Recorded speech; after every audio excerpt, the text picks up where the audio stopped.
कोकणातील प्रत्येक अपडेट जाणून घेण्यासाठी आजच माझे कोकणच्या सोशल मीडिया प्लॅटफॉर्मला लाईक, फॉलो आणि सबस्क्राईब करा। रत्नागिरी जिल्ह्यात सेवा हक्क दिनानिमित्त अधिकारी आणि कर्मचाऱ्यांनी पारदर्शक व वेळेत सेवा देण्याची शपथ घेतली। जिल्हा नियोजन समिती सभागृहात पार पडलेल्या कार्यक्रमात जिल्हाधिकारी मनोज जिंदल, मुख्य कार्यकारी अधिकारी वैदेही रानडे यांच्यासह विविध विभागांचे अधिकारी उपस्थित होते। यावेळी सेवा वितरण प्रक्रियेत विलंब, अडथळा किंवा भ्रष्टाचार होऊ देणार नाही असा निर्धार अधिकाऱ्यांनी व्यक्त केला।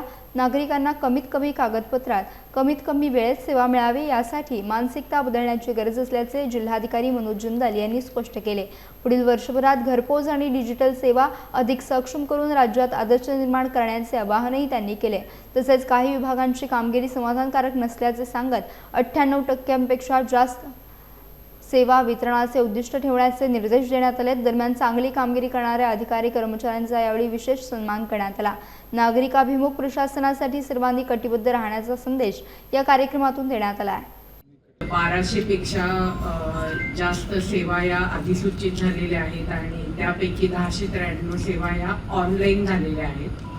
तर यामध्ये 3 गोष्टी अभिप्रेत आहेत कायद्याला की नागरिकांना सेवा देताना त्यामध्ये ट्रान्सपरन्सी म्हणजे पारदर्शकता असणे, टाइम बाउंड सेवा देणे म्हणजे विहित कालावधी जो नेमून दिलेला आहे त्या कालावधीमध्ये सेवा देणे आणि अशा सेवा या संवेदनशीलतेने देणे, हे 3 गोष्टी अभिप्रेत आहे। आणि जवळजवळ 10 वर्षाचा कालावधी झालेला आहे की RTS ऍक्ट अंतर्गत आपण सगळे नागरिकांना विविध सेवा या पुरवत आहोत। सर्व जे आपले ऑनलाईन रजिस्टर्ड सर्व्हिसेस आहेत त्याच्यामध्ये महसूल विभागाचा एक रोल आहे। तहसीलदार असतील, आपले प्रांत असतील, अपिली अधिकारी असतील, त्याच्यानंतर आणि खाल बाजूमध्ये तलाठी असेल, नायब तहसीलदार असतील।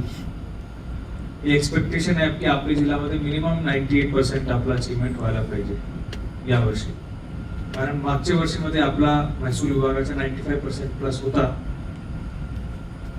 परंतु आता मला असं वाटतंय की आता 11 वर्ष या योजनेला झाले आहे आणि त्याचबरोबर सर्व ऑनलाईन झालं आहे। याची प्रक्रिया खूप सोपी आहे, वेल ट्रेन्ड आपली मॅन पॉवर आहे, तर त्याच्यामध्ये 98% पोहोचणं शक्य आहे। आता याचा आढावा प्रत्येक महिना आपण घेणार आहे। मी आयरेला सांगितलं आहे की याचं जे मॉनिटरिंग जे सॉफ्टवेअर शासनाने आता तयार केलेलं आहे, जे कमिशनने तयार केलेलं आहे, ते सर्वांसोबत शेअर केलं पाहिजे।